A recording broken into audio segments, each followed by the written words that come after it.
founder of Khan Global Studies and Khan GS Research Center. और साथ ही साथ चेतन भगत हमारे साथ एक बार फिर जुड़ रहे हैं to lead what we promise is going to be an exciting conversation.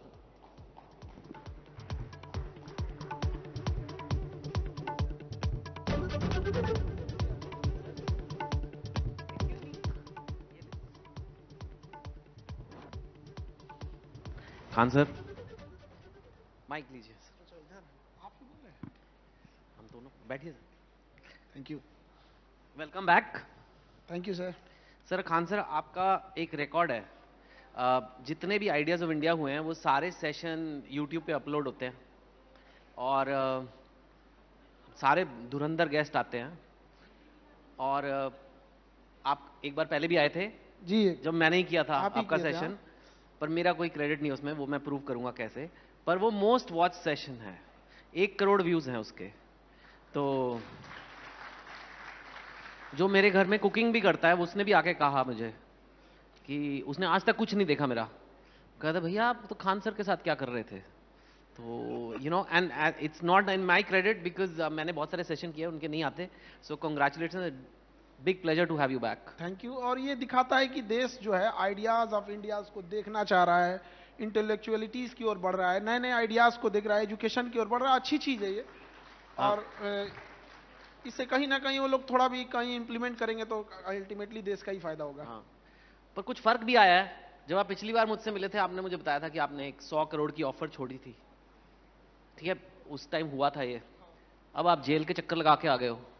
तो हम कोई मतलब घोटाले वगैरह करके नहीं नहीं जा रहे हैं या फिर कोई गलत काम नहीं कर रहे हैं। मैं पिक्चर के बीच में आ गया ना, बताते कि आप पुलिस स्टेशन थाने पहुंचे कैसे बिहार में।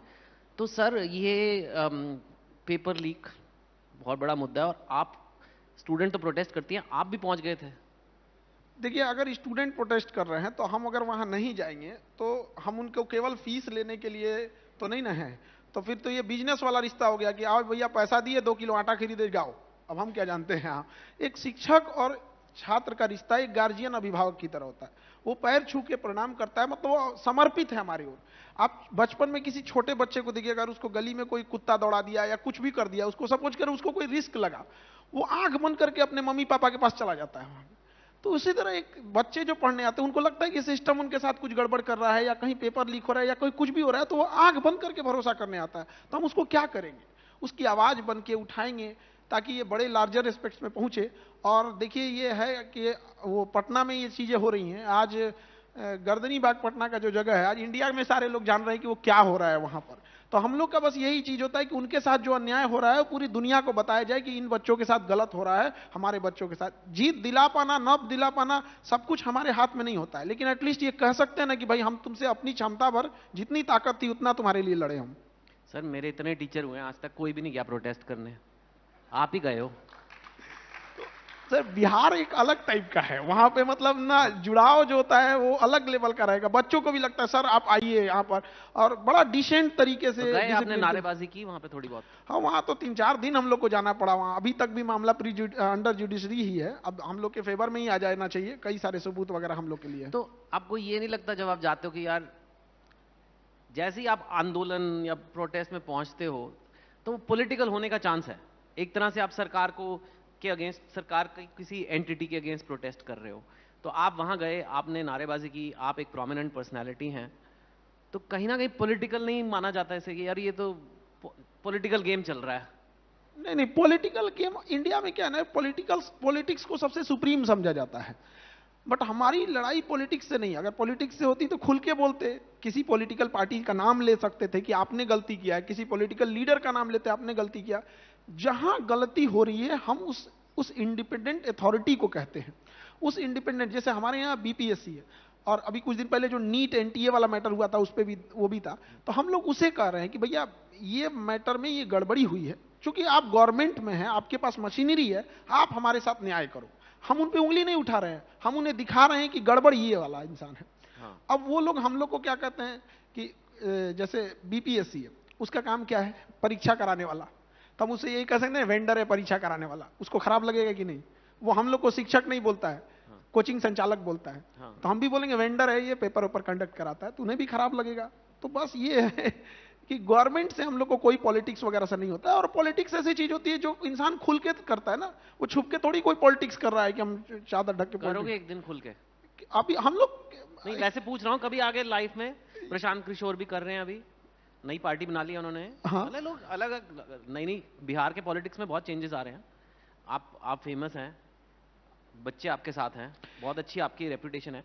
मतलब मैं पूछ रहा हूँ, ऐसा कोई देखिए, ये एक सवाल है जो हर तरह से किसी ना किसी से पूछ ही लेते हैं लोग, बट हमें समझने की जरूरत है कि एक अकेला इंसान, आप हम चाह के 140 करोड़ लोगों को नहीं चेंज कर सकते। हम ये क्यों नहीं बात कर सकते हैं कि जो 140 करोड़ की आवाम है, जनता है, ये अपने हक की बात कब उठाएगी?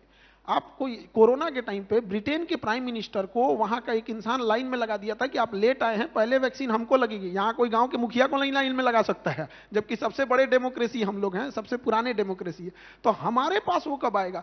जब वो इंसान अगर अच्छा हो गया तो खुद वो किसी भी तरह के लीडर से काम करा लेगा। कोई बच्चा अगर IIT में पढ़ रहा है, कोई एम्स में पढ़ रहा है, उनके टीचर मजाल की कुर्सी पे बैठ के सो जाए, उनसे पढ़वा लेगा कि पढ़ाने आए हैं कि क्या करने आए हैं। बट वही अगर आप जाएंगे कोई छोटे स्कूल, गवर्नमेंट स्कूल, बच्चा भी वैसे ही है, टीचर भी वैसे, तो कम से कम जो सामने वाला है वो होना चाहिए। अब जैसे यहाँ इतने इंटेलेक्चुअल लोग हैं, ये लोग हम लोगों को छोड़ेंगे नहीं। अगर हम लोग को लेवल के नीचे बात करेंगे लोग, तो कहेंगे आइडिया जब इंडिया में आए। हाँ, तो प्रोटेस्ट में क्या हुआ फिर? आप थाने कैसे पहुंच गए? अब हमको ना वैसे प्रोटेस्ट वगैरह चल रहा था, तो थोड़ा सा लेट हो रहा था, तो हमें लगा बच्चे हैं, बच्चियां हैं, वो जो जगह हम लोग को प्रोटेस्ट के लिए दिया गया है गर्दनी बाग, वहाँ वॉशरूम वगैरह की व्यवस्था नहीं की गई है, और ना ही लाइट है। वो नाला है तो उसके ऊपर ढक के और ऐसे तिरपाल टांग के ऐसे बोल दिया गया है कि यहीं बैठ के गरियाओ। मतलब जो भी जिसको भी बोलना है बोलो, यहाँ जिसने गलती किया है उसको बोलो। बट लेट हो रहा था तो हम बाहर निकले कि हम सोचे कि थोड़ा सा जाएंगे और जल्दी खत्म हो जाए। तो वो ठंडी का दिन था, तो वहाँ कोई कोट पहन के 2-4 लोग खड़े थे, तो हम उनसे पूछ रहे थे कि रास्ता किधर से जाएगा। तो हमसे पूछे कि जाना कहाँ है, तो हम कहे BPSC ऑफिस के पास जाना है। तो वो अपने कोट का ऐसे चेन खोले, उसमें से वॉकी टॉकी निकाले कि पूरी पुलिस फोर्स कहाँ है। हमको लगा कि किससे पूछ लिए भाई, वो पुलिस वाले थे। सारी गाड़ियों के सायरन बजने लगे। हाँ, वहां से फिर उसके बाद वो हम लोग की बात उस समय मान भी ली गई थी BPSC के द्वारा। फिर वो पलट गई। उसने कहा था कि हम सारे बच्चों से एक ही जैसा पेपर लेंगे, एक ही एग्जाम कंडक्ट करेंगे।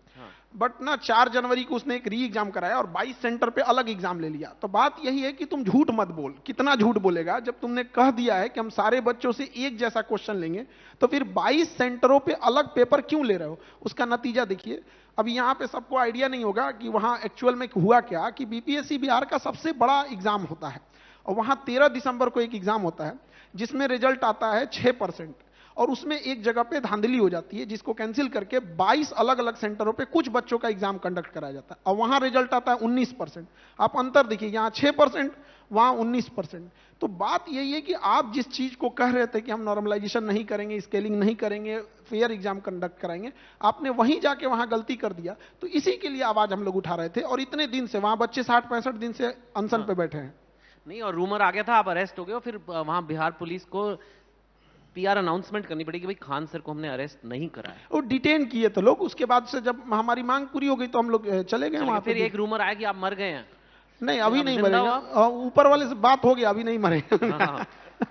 मतलब वो र्यूमर, सोशल मीडिया का जमाना है ना, ऐसे ऐसे र्यूमर आ जाते हैं कि परेशान हो जाते हैं हम लोग। हाँ, ये बिहार का ही मामला नहीं है। एग्जाम में इरेगुलरिटी, पेपर लीक्स, जैसे आपने कहा नीट को मैंने भी काफी एक टाइम पे स्टडी किया था कि 30,000 के करीब सीटें हैं, और पता नहीं कितने लाखों बच्चे देते हैं, 20-25 लाख बच्चे देते हैं, और इतना बड़ा आर्बिट्राज कह लीजिए कि जैसे अगर आप गवर्नमेंट कॉलेज में जाते हैं, एक ना सिर्फ वो ज़्यादा प्रेस्टिजियस है जैसे लाइक मौलाना आज़ाद या एम्स वगैरह, उसकी फीस इज मच लोअर, और प्राइवेट में फीस 3-3 करोड़ भी है। तो अगर आपका गवर्नमेंट में हो जाता है जो नीट के थ्रू होता है, तो मतलब इतनी बचत है। स्पेशली कई फैमिली ऑफ डॉक्टर्स होते हैं, उनके बच्चों को बनाना ही है। तो जो सिस्टम है वो ऐसा है कि अगर मैं 30 लाख में मेरे को कोई पेपर देगा, और अगर आपके कोई उसूल मॉरल्स नहीं है, तो आप बोलोगे ठीक है यार, फिर भी बचत है। और एक अथॉरिटी बना दी गई है, नई चीज़ है ये। पहले अलग अलग कॉलेज अपना करते थे, CBSE करता था, अब नेशनल टेस्टिंग अथॉरिटी नाम की एक वेल इंटेंशन्ड अथॉरिटी है कि ये सारे टेस्ट कराएंगे। लेकिन वहाँ कई लोगों के पास तो पेपर है, और अगर 10% सीटों में भी धांधलेबाजी हो रही है, 30,000 में से 3,000, और पेपर आपने कहा 50 लाख का भी बिकता है, और 30 लाख से 50 लाख, तो 1000-1500 करोड़ की कमाई, मतलब इंसेंटिव बहुत ज्यादा है। और ऐसा स्कैम, मतलब ऐसे लगता नहीं पेपर लीक कितना बड़ा स्कैम होगा, बट ये कॉमनवेल्थ गेम्स वगैरह से भी बड़ा मतलब हर साल है ना, क्योंकि तो ये इसको कैसे, मतलब जब इतना पैसा हो, और हालांकि वहां कोई क्लरिकल स्टाफ बैठा है, कोई बैठा है, कोई प्रिंटर बैठा है, और इतना है, तो ये चोरी चकारी कह लो या पेपर लीकेज होने का चांस तो है ही ना। बहुत ज्यादा है। एक चीज हमको नहीं समझ में आता है कि हमारा जो कॉन्स्टिट्यूशन है वो फेडरल गवर्नमेंट को फेवर करता है, डिसेंट्रलाइजेशन ऑफ पावर कहता है, तो फिर वाई सेंट्रलाइजेशन ऑफ एग्जामिनेशन कर रहे हो? एक और आपको लगता है कि देश चलाने के लिए डिसेंट्रलाइजेशन अच्छा है, और फिर वो बच्चों के भविष्य से खिलवाड़ करने के लिए आप उसको सेंट्रलाइज करके एक एनटीए बैठा रहे हैं। इनका कहना है कि हर एक एग्जाम को एक सेंट्रलाइज एजेंसी एनटीए करेगी जिससे कंट्रोल रहेगा। जरा एक बार सोचे हैं कि अगर यहां गड़बड़ हुआ ना तो पूरा गड़बड़ करके बैठ जाएंगे सब। यहां इनके पास पूरा का पूरा सिस्टम है, और वही हो रहा है यहां पर। हाँ। उसके अलावे पहला तो यहां कौन चेक करने वाला है? किसी ना किसी एक ह्यूमन के पास ही क्वेश्चन होगा, और उसकी इंसानियत के भरोसे हैं, और उसकी इंसानियत कैसे बर्बाद होगी आप समझिए 2 मिनट में। अगर कोई एम्स में पढ़ रहा है, कोई गवर्नमेंट में पढ़ रहा है, तो उसकी फीस ना बराबर है, मतलब फीस ही नहीं समझिए 5000 में 5 साल पढ़ेगा वो, तो उसको क्या ही फीस कहेंगे? वो मंथ का उसको कुछ भी नहीं हुआ, फ्री समझिए। हाँ। तो फ्री में वो एमबीबीएस बन गया। और किसी को प्राइवेट में करना है तो 2 करोड़ लगेंगे, कहीं 3 करोड़ है, कहीं 1.5 करोड़ भी है, तो एवरेज 2 करोड़ है। तो अगर किसी को एमबीबीएस बनना ही है, उसके फादर सपोज कीजिए कोई छोटे डॉक्टर थे या नर्सिंग बैकग्राउंड से था, तो उसे एमबीबीएस करना ही है। तो अब उसके पास 2 रास्ते हैं, या तो यहां फ्री में कर ले एग्जाम निकाल कर, या तो वो 2 करोड़ उधर लगाए। अब अगर जो एक सेंट्रलाइज एजेंसी एनटीए है या जो भी ये चीज रिक्रूटमेंट है, अब वो क्या करेगा? उसको डॉक्टर बनना है, उसके पास 2 रास्ते, या तो पढ़ के इधर बन जाए, तो जो पढ़ के बन रहे हैं वेल एंड गुड, उनके लिए तो कोई क्वेश्चन ही नहीं है। ये इंसान देखता है कि भैया हमें 2 करोड़ रुपया देके एक प्राइवेट कॉलेज में करना पड़ेगा, और उस पर उतना हमारा नाम भी नहीं होगा, रेपुटेशन भी नहीं मिलेगी, आगे फ्यूचर भी उतना अच्छा नहीं है, तो क्यों ना इसको 2 करोड़ ना देके 50 लाख में कहीं पेपर ही खरीद लिया जाए, सेटिंग ही करा लिया जाए। जिस वजह से ये एक, अब जो ऊपर ईमानदार बैठा है उसको लालच दिख रहा है, भाई एक इंसान को अगर हमने एक पेपर दिया 50 लाख आ सकता है, 10 को पकड़े तो 5 करोड़ तो इसे निकाल देगा यहां पर। अब तो इतनी बड़ी बड़ी संख्या है कि हमको लगता है बोलने में एक आध जीरो आगे पीछे हो जाएगा। हाँ। तो ये एक बड़ा समस्या है कि आपने प्राइवेट स्कूल का फीस इतना भयानक रखा है 2 करोड़ कि बच्चों को यहां से यूक्रेन जाना पड़ता है एमबीबीएस करने के लिए। तो ये सोचिए क्या मतलब माइग्रेशन, समझ रहे हैं कितना दूर का माइग्रेशन करा के रखे हैं लोग। तो एक तो ये डिफरेंसेज है, इसको भी कम करना चाहिए। ये कम करने के लिए क्या है कि सीटें जो हैं गवर्नमेंट स्कूल गवर्नमेंट कॉलेज की उसको बढ़ाइए ताकि ज्यादा से ज्यादा लोग आए, या फिर जब आपको ऐसे ही करना है तो एक ओपन रेट रख दीजिए कि भैया ये पढ़ने वालों के लिए है, ये अमीर घर वाले के लिए, आओ खरीदो। जब भाई तुम्हें खरीदना ही है तो खरीदो, कम से कम वो में तो बेईमानी में भी तो ईमानदारी दिखाओ। हाँ, मतलब अगर लीकेज से तो बेटर है, बिकॉज वो हो रहा है, वो सबको दिख रहा है। आप बात समझिए, हम कोई आवाज दबा दे अलग बात है, बट हम लोग कहना है कि हम लोग एक साधारण इंसान थे, बच्चों ने हमें शिक्षक बनाया, खान सर बनाया, आखिरी सांस तक उनकी आवाज उठाते रहेंगे, अन्यथा उनके कर्जदार हो जाएंगे हम लोग। ऊपर वाला देख रहे हैं। और गीता में कृष्ण भगवान ने कहा था कि धरती को राक्षसों के आचरण से नुकसान नहीं पहुंचा, महात्माओं के मौन धारण ने नुकसान ज्यादा पहुंचा दिया। तो जो लोग बड़े बड़े हैं वो चुप बैठे रहते हैं कि हमको कुछ ना हो जाए, हमको कुछ ना हो जाए, इसीलिए ये लोग मन बढ़ जाता है। अगर हम लोग 10% लोग जिनकी बात सुनते हैं लोग एक साथ अगर आ जाए तो ये किसके किसके बात को दबा पाएंगे। आज भले देखिए, अब हम लोग के ऊपर इतनी नोटिसें थमाई गई, इतने केस आए, इतनी इंक्वायरीज हो गई कि मजबूरी में अब हम लोग को ना मतलब वकालत की ओर दिमाग जा रहा है कि भैया अब एक वकालत कर लो यार, वकीलों के चक्कर लगाते लगाते तो आदमी परेशान हो जाएगा। खुद ही रहेंगे तो केस तो कम से कम लड़ लेंगे। केस चल रहे हैं आप पे? अरे बहुत, मतलब सर आप पॉलिटिक्स की तैयारी हो गई मतलब? नहीं ऐसा देखिए, हमको ये नहीं समझ में। देखिए कितने केस हैं, मेन कौन सा है? सब मेन है। अब हम लोग के ऊपर कोई नॉर्मल केस तो करेगा नहीं। नहीं मतलब किस टाइप का? प्रोटेस्ट का जो? हाँ, यही सब चीज का कि प्रोटेस्ट कर रहे थे, बच्चों को भड़का रहे थे। अरे भाई, हम बच्चों को कैसे भड़का देंगे? हम लोग बच्चों से कहते हैं कि मोबाइल मत चलाओ, तब वो चलाता है। कहते हैं फोन पे मत बतियाओ, तब वो बतियाता है। कहते हैं कि पढ़ाई मन से करो, कड़बे नहीं करता है। तो क्या हमारे एक को बतिया मानेगा कि भड़क जाओ तो भड़क जाएगा? बात तो सही है, गजब हाल है। अच्छा, अगर हम भड़का देते हैं बच्चों को तो आपके पास मशीनरी है, आप शांत करा दीजिए। यानी आपकी मशीनरी किसी काम की नहीं है, पूरी डिपार्टमेंट है आपके पास, आप शांत करा लीजिए। मैं जरा आपकी बात पचा रहा हूं। काफी बच्चों को बोला जाता है कि भाई आजकल ये बड़ा हो गया कि क्रिएट जॉब्स, नौकरी मत ढूंढिए, सरकारी नौकरी के पीछे मत जाओ। सरकारी नौकरी का बहुत क्रेज है इंडिया में, है ना? पहले तो आप मुझे ये बताइए कि इतना ज्यादा क्रेज क्यों है? क्योंकि सरकार की नौकरी, मतलब सरकार की तो वैसे लोग काफी क्रिटिसाइज भी करते रहते हैं, सरकारी नौकरी एवरीबडी लव्स। और जो कहते हैं कि क्रिएट जॉब्स, कैसे करें? मतलब कहना आसान है कि जाओ, go create, become a job creator. कोई यंग लड़का लड़की बैठे हैं 18-20 साल के, वो कैसे क्रिएट, तो सब लोग क्रिएट जॉब करते हैं, सब मालिक बन के बैठेंगे, कोई काम करने वाला रहेगा ही नहीं। तो बोल देना बड़ा इजी होता है। देखिए, अगर किसी को आलू खाना है तो आलू खाओ, हम ये क्यों कहेंगे कि बैगन मत खाओ? जिसको गवर्नमेंट जॉब करना है वो गवर्नमेंट करेगा, जिसको प्राइवेट जॉब करना है वो प्राइवेट जॉब करेगा, जिसको बिजनेस करना होगा बिजनेस करेगा। 2% लोग ही तो गवर्नमेंट जॉब कर रहे हैं। गांव में एक कोई लड़की है, आप किसी रूरल एरियाज में जाइए, आपको क्या लगता है वो बिजनेस कर पाएगी? समाज उसको बिजनेस करने देगा? वो जो पुरानी थिंकिंग वाले हैं, वो बेचारी ऑफिस जाएगी तो उसको ये नहीं देखना है कि ऑफिस टाइम से पहुंचना है, उसको ये भी देखना है कि कौन देख रहा है, कितने देर देख रहा है, कहां देख रहा है। तो उसके लिए कितना प्रॉब्लम है। उसको प्राइवेट जॉब में कौन इतनी सिक्योरिटी दे सकता है? उसको बहुत सारी चीजें होनी पड़ती है। तो गवर्नमेंट जॉब क्या है कि जिसको जरूरत है वो जाएगा। अच्छा, सारे प्राइवेट हो जाएंगे तो बहुत सारी चीज, गवर्नमेंट जॉब है तब तो जा रहे हैं, वो वैसे भी खत्म हो रही है, कम तो हो ही रहे हैं। हाँ। तो धीरे धीरे खत्म हो जाएगी। रही बात की, ये हकीकत है कि स्किल्ड हमें अर्निंग करने के लिए मौका देता है।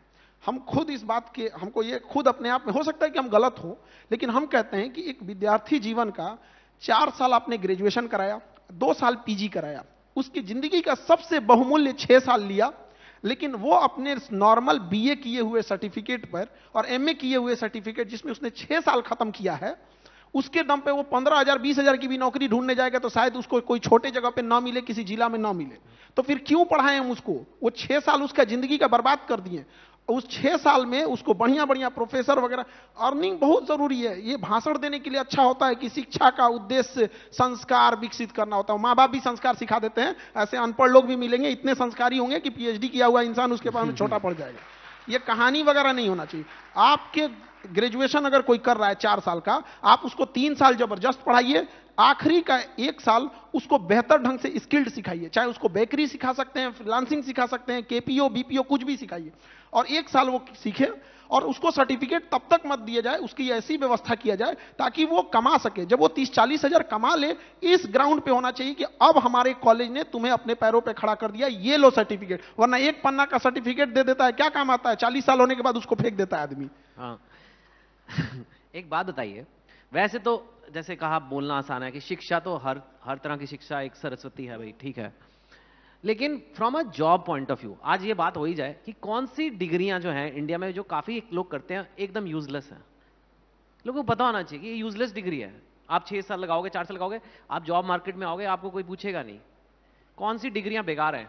अब तो हम झगड़ा करा दीजिएगा हमसे। नहीं खान सर, ऐसी बात नहीं है, मैं सिर्फ जॉब पॉइंट ऑफ व्यू से कह रहा हूं। मैं तो कह रहा हूं अगर आपका बहुत इंटरेस्ट है, आई डोंट नो, फिलॉसफी में हो सकता है, you should become a philosopher, आप पढ़िए। पर अब आज की जो मार्केट है, सिर्फ हम विश्लेषण कर रहे हैं, हम ये नहीं कह रहे कि आप कि अच्छा बुरे की बात नहीं कर रहे, कि आप बाहर आएंगे तो शायद आपको जॉब मिलने में यही 10-15 हजार 20 हजार की जॉब, तो ये अगर कोई लोग सुन लेंगे तो माँ बाप भी बच्चों को रिप्ले करके दिखाएंगे कि देखो कि क्या ज्वाइन कर रहा है।